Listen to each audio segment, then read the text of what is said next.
Welcome back to the Witty Bitties of Nevada, where the stories are dusty but never dull. Today we are headed back to Goldfield, not for the gold, but for the giggles. Because while some folks strike it rich, most strike their thumbs with a pickaxe and called it a day.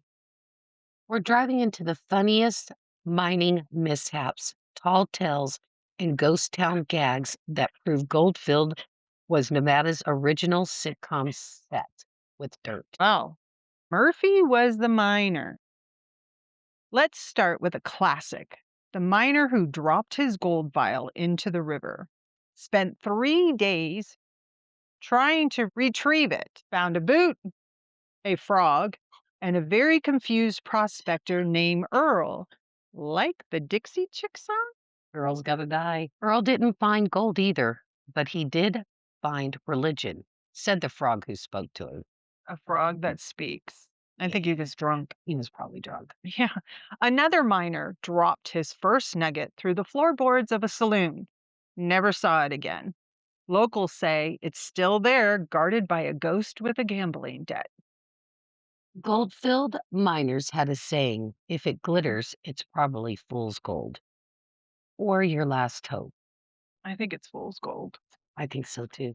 And if you drop it, let's just call it a donation to the spirits below. Now let's talk about some detector disasters. Okay, I didn't know there was a detector for disasters. If there was, I think that's something I need in real life. No joke. That would be great to have. Yeah. Fast forward to modern day prospectors. They show up with $900 metal detectors and dreams of striking it rich. Yeah, I've been there. What did they find? Nails, bullets, bottle caps. One guy found a harmonica and tried to sell it as musical ore.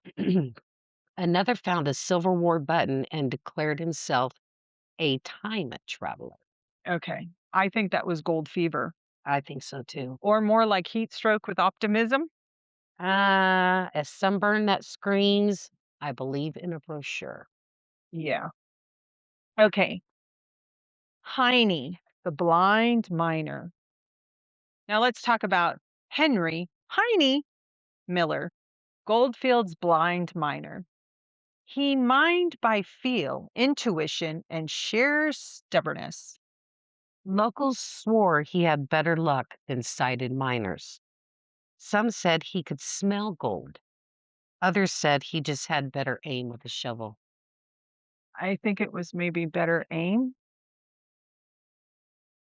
Heine once dug a trench straight through a rival's outhouse, called it collateral excavation.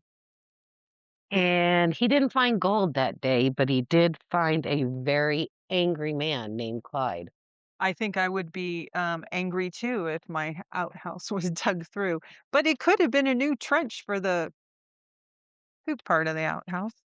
Yeah, very well could have. All right. So let's get into some tall tales and ghost gags. All right. All right. Goldfield had more ghost stories than gold stories. One miner swore his cart moved on its own. Turns out it was just headed downhill. Another claimed that a ghost stole his boots. Turns out he was just drunk and barefoot. And then there's the haunted pickaxe. Every time someone used it, they hit a rock and cursed. So just a regular pickaxe. Yep.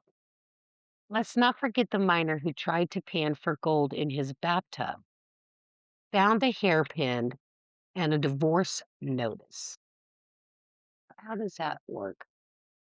Well, if you're digging up your bathtub, Yeah. back in that day, he had a pickaxe and he was like trying to dig through the dirt in the bathtub. And he found a hairpin. And his wife said, I'm leaving you because you got rid of my bathtub. Well, okay. Yeah. What brings us to our newest segment? Okay. All right. Now we're going to do the miner's mishappens or misfortune, excuse me, hotline. Welcome to the miner's misfortune hotline, where bad luck gets good airtime. Hi. This is Buck from Beatty. I once mistook a chunk of fool's gold for a chicken nugget. Bit down, lost a molar, gained humility. Well, thanks, Buck. That's what we call a golden regret. Hey, it's Loretta from Tonopah. My husband tried to impress me by digging a romantic trench. He hit the septic line. We're divorced now.